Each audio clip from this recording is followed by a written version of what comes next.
Hello friends, today we discuss two relation, equivalence relation and partial order relation. So let's discuss one by one. So first one is equivalence relation.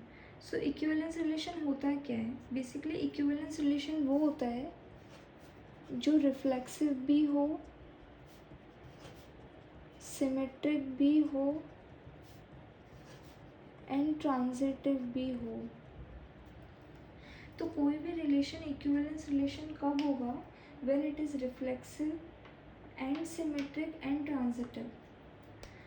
सो अगर कोई भी relation आपको given है for an example, और अगर वो relation ये तीनों चीज़ें सेटिस्फाई कर रहा है, मीन्स वो रिलेशन आपका रिफ्लेक्सिव रिलेशन भी है, सिमेट्रिक रिलेशन भी है एंड ट्रांजिटिव रिलेशन भी है, then that type of relation we called it as equivalence relation.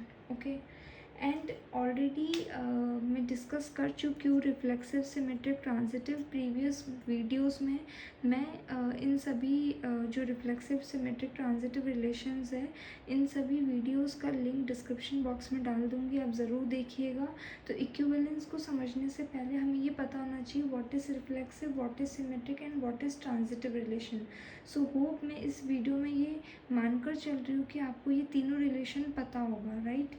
तो equivalence relation is nothing but which is both reflexive, symmetric and transitive. जब ये तीनों होंगे तो वो रिलेशन मेरा इक्विवेलेंस रिलेशन हो जाएगा.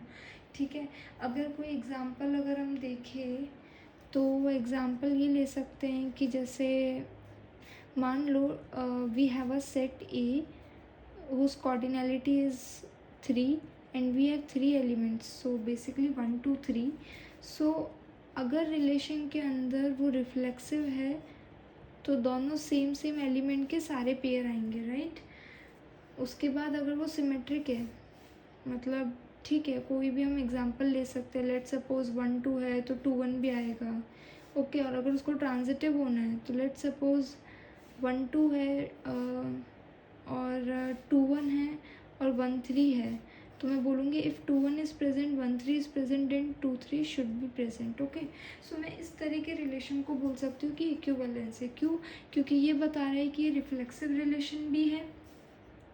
अब अगर सिमेट्रिक देखना है तो सिमेट्रिक में देखेंगे, अगर 1 2 है तो 2 1 भी होना चाहिए. ठीक है, 1 3 है, अच्छा ये सिमेट्रिक नहीं है, क्योंकि अगर 1 3 है तो 3 1 भी होना चाहिए, 2 3 है तो 3 2 भी होना चाहिए. अब ये जाकर क्या हुआ, मेरा सिमेट्रिक बन गया. ठीक है, अब हम देखेंगे कि ये ट्रांजिटिव है या नहीं. तो आप देखो, अगर 1 2 है और 2 1 है तो 1 1 प्रेजेंट है, 1 2 है 2 3 है तो 1 3 प्रेजेंट है, फिर 2 1 है 1 2 है तो 2 2 प्रेजेंट है, 2 1 है 1 3 है तो 2 3 भी प्रेजेंट है. Similarly you can see if 1 3 is present, 3 1 is present, 1 1 is present, 1 3 3 2 1 2 is present, 2 3 3 1 2 1 is present, 2 3 3 2 2 2 is present, 3 1 1 2 3 2 is present.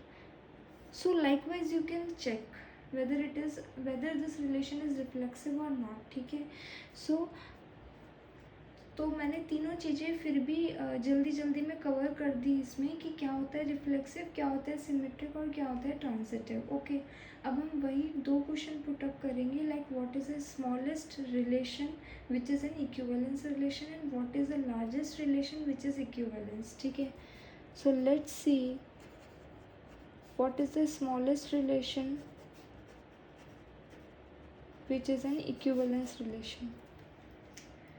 So if you have a set A whose cardinality is n, then tell me the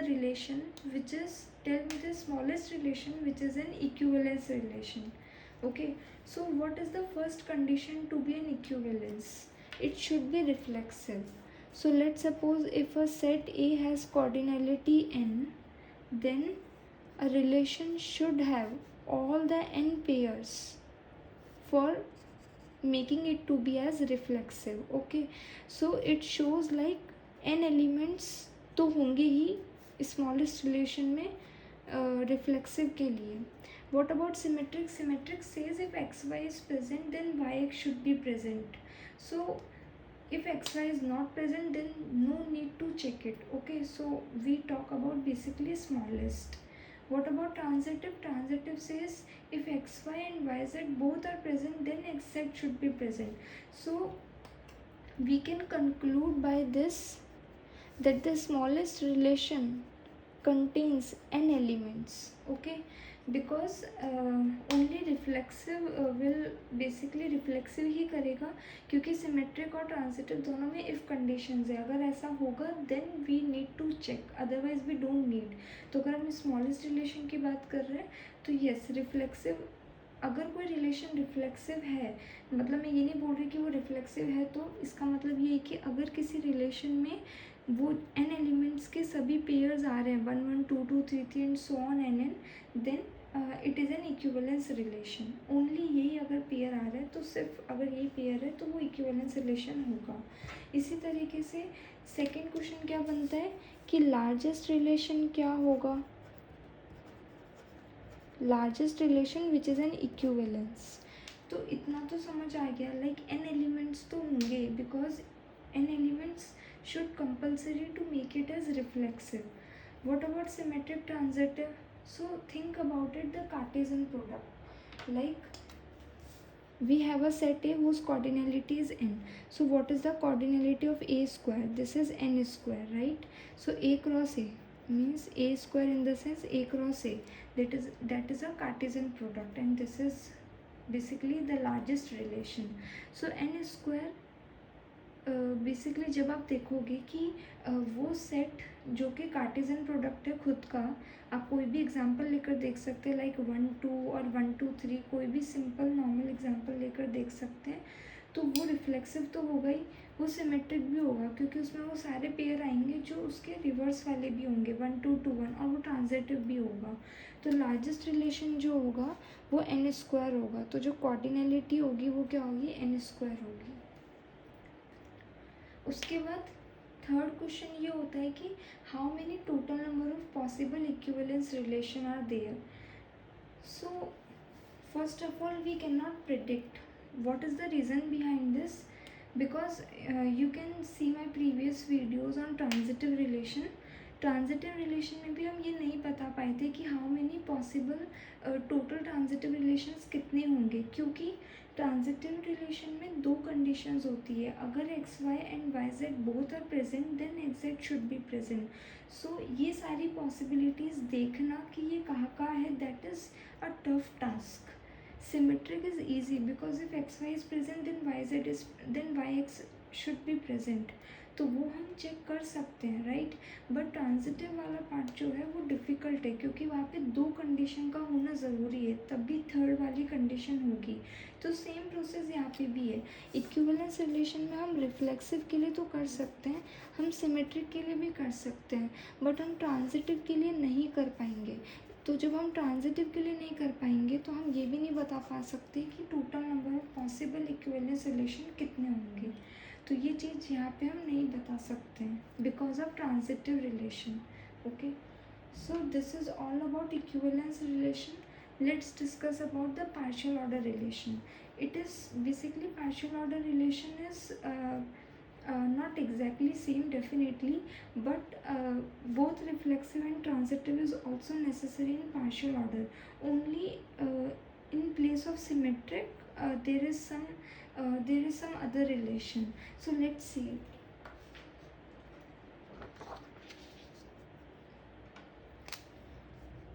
So another last relation which we will discuss in this video is partial order relation.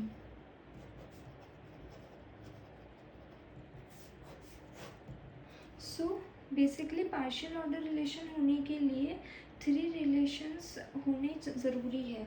Parallel relation, that is same what we discuss in equivalence relation, and the third relation is also same, which is the transitive. There is no order, I just write it like this.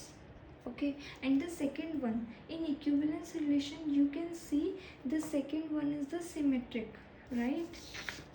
Here the second one in equivalence relation the second one is symmetric, but in partial order the second order does not matter. मैं repeat कर रही हूँ, order matter नहीं कर रहा है, it's just a comparison so that मैं compare कर सकूँ इक्विवेलेंस और पार्शियल ऑर्डर में. So this is anti symmetric relation. Okay, so that is a difference only कि इक्विवेलेंस रिलेशन में हम सिमेट्रिक रिलेशन होना ज़रूरी है और पार्शियल ऑर्डर में एंटी सिमेट्रिक रिलेशन होना ज़रूरी है. Otherwise reflexive and transitive also both needed in partial, both needed to be a partial order relation. Okay, so we can take some random example also here, like if we want basically a relation to be a reflexive, and let's suppose we have a set A which contain two elements only, 1 and 2, then we can say 1 1 and 2 2 both should be present. And for antisymmetric says if xy is present and then yx should be present, but the condition is x is equals to y. So if 1 2 is present, 2 1 should not present. It's we cannot say it's an opposite of symmetric, but in symmetric relation if 1 2 is present, 2 1 should be present. But in symmetric, same elements are also present, like 1 1 2 2 3 3. In anti-symmetric, only same element should be present, like 1 1 2 2 3 3. Those elements are considered. But if 1 2 is present, let's suppose 1 2 is also considered, then 2 1 should not come. That is anti-symmetric. So you can take like suppose 1 2. Okay, so if 1 2 is present, 2 1 should not present. This is for anti-symmetric. And for transitive you can take basically if 1 2 is present, then 2 2 is if 1 2 is there and 2 2 is there, then automatically 1 1 is there. So we can say that this relation is a partial order relation. Take it as simple.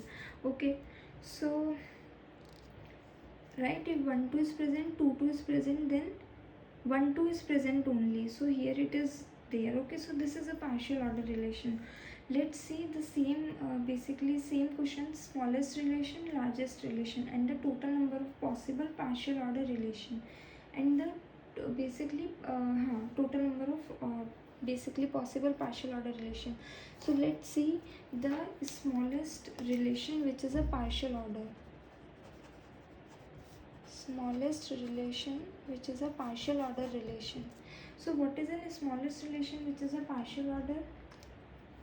Think about it. See, it should be a reflexive, same as an equivalence relation we discussed, right? So if we have a set A whose cardinality is n, then definitely total n pairs are present which is of same combination, like 1 1 2 2 3 3. So smallest relation contain n elements at least. And for antisymmetric, if we talk about the smallest relation, then we don't need to think about it. Same for transitive also. The smallest relation basically which is a partial order contains n elements. Okay, similarly the largest relation which is a partial order. So largest relation to be a partial order is see, that is reflexive. Okay, so reflexive तो होना ही चाहिए. So n elements तो आएंगे ही आएंगे.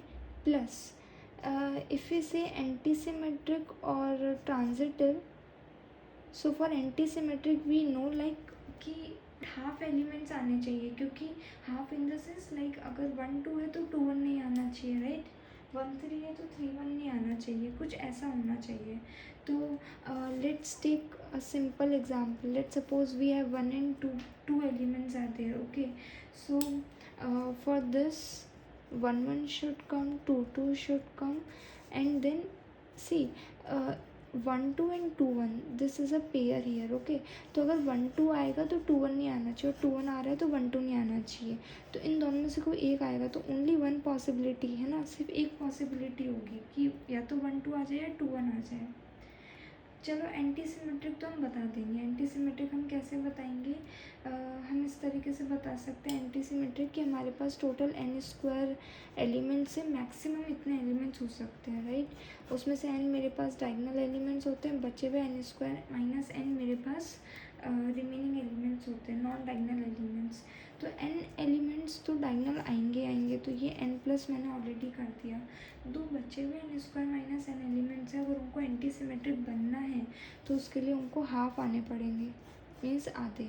तो आधे elements अगर आते हैं, ठीक है, जैसे अगर मैं एक और एग्जांपल लूँ 1 2 3, तो रिफ्लेक्सिव वाले तो सारे आएंगे। बाकी क्या होगा, अगर एंटी सिमेट्रिक में देखो तो 1 1 2 2 1 1 3 3 1 2 1 2 3, मतलब 1 2 2 1 1 3 3 1 2 1 सॉरी 2 3 3 2। तो ये सारी पॉसिबिलिटीज़ है। अब इसमें से क्या होगा, इन दोनों में से कोई एक, इन दोनों में से एक, कोई इन दोनों में से एक, ऐसे आने चाहिए। तो हर एक में से, हर मतलब दो में से कोई एक आना चाहिए ऐसा। तो मैक्सिमम कितने आ सकते हैं, तीन आएंगे इसमें से, या तो 1 2, मतलब इनमें से कोई भी हो, मैक्सिमम 3 आएंगे। हम ट्रांजिटिविटी को पूरी तरीके से कर सकते हैं, बिकॉज इन इक्विवेलेंस सिमेट्रिक का आना ज़रूरी था। तो वह बहुत इजी था, क्योंकि n² एलिमेंट्स आएंगे फॉर सिमेट्रिसिटी, राइट। तो वो पता करना आसान था, क्योंकि n² एलिमेंट्स आएंगे सिमेट्रिक रिलेशन के लिए। बट लार्जेस्ट रिलेशन में कितने नंबर ऑफ़ एलिमेंट्स होंगे। सो हमने डिस्कशन जो किया उससे ये कंक्लूड हम निकाल सकते हैं कि जैसे n एलिमेंट्स तो होंगे जो कि उसको रिफ्लेक्सिव बनाएगा, right. And for anti symmetric we know that n² - n/2 elements का आना ज़रूरी है, ठीक है। अब मैं इन स्मॉल एग्जांपल से ये कंक्लूड कर सकती हूँ, लाइक सी 1 2 और 2 1 में से किसी एक का आना ज़रूरी है। Like suppose A 1 2 comes, it's fine. तो अगर यहाँ पे 1 2 भी आता है देन ये ट्रांजिटिव भी है, because 1 2 2 2 1 2 same only, okay. So 1 1 1 2 1 2 is only. So ये ट्रांजिटिव भी है। अगर अपन 3 एलिमेंट्स का भी देखें, और अगर अपन सिर्फ लेफ्ट साइड वाले एलिमेंट्स लो, इधर लेफ्ट साइड वाले और राइट साइड वाले, which ever you want, because हमें तो सिर्फ एक ऐसा लार्जेस्ट रिलेशन चाहिए जो कि बेसिकली पार्शियल ऑर्डर रिलेशन हो, राइट। सो अगर मैं 1 2 1 3 2 3 लेते हो, तो आप देखो 1 2 और 2 3 से 1 3 आएगा, जो कि ट्रांजिटिव बता रहा है। उसके अलावा बाकी आप 1 1 2 2 3 3 के साथ करोगे तो सेम रिजल्ट आपके पास फिर से आएगा, मतलब वो सेम पेयर आ जाएगा, सेम एलिमेंट आ जाएगा एग्जैक्टली। तो और आप देख सकते हैं कि 1 3 के साथ हमारे पास कुछ चॉइस नहीं है। तो अगर आप सिर्फ लेफ़्ट साइड वाला भी लेते हैं ना, तो आपके पास क्या हो जाएगा, ट्रांजिटिव हो जाएगा वो रिलेशन, ठीक है। तो अगर सिर्फ 1 1 2 2 3 3 के अलावा मैं सिर्फ 1 2 1 3 और 2 3 ये 3 एलिमेंट्स भी लेती हूँ, तो भी वो उसको क्या बना देगा, ट्रांजिटिव बना देगा। बिकॉज ट्रांजिटिव ये है कि अगर 1 2 है और 2 3 है तो 1 3 प्रेजेंट होना चाहिए। उसके अलावा 1 3 के साथ कुछ नहीं निकल रहा, 2 3 के साथ भी कुछ नहीं है।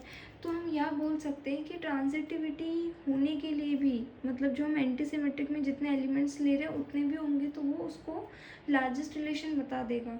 तो जितना मैं समझ पा रही हूँ, मैक्सिमम या लार्जेस्ट रिलेशन या लार्जेस्ट नंबर ऑफ एलिमेंट्स किसी भी पार्शियल ऑर्डर रिलेशन के अंदर n + n² - n/2 होने चाहिए। अगर आप इसको सॉल्व करोगे तो आपके पास आ जाएगा n² + n/2। इतने टोटल नंबर ऑफ मेरे पास एलिमेंट्स होने चाहिए किसी भी पार्शियल ऑर्डर रिलेशन के। तो आज की वीडियो में बस इतना ही। प्लीज़ सब्सक्राइब करिए अगर आपको वीडियो अच्छी लगती है तो। बट मेरी हेल्प होती है, मुझे मोटिवेशन आता है जब मैं अपना एक सब्सक्रिप्शन बढ़ता हुआ देखती हूँ। तो प्लीज़ अच्छे कमेंट्स करिए, बताइए क्या चीज़ गलत है, क्या चीज़ सही है। Thank you so much.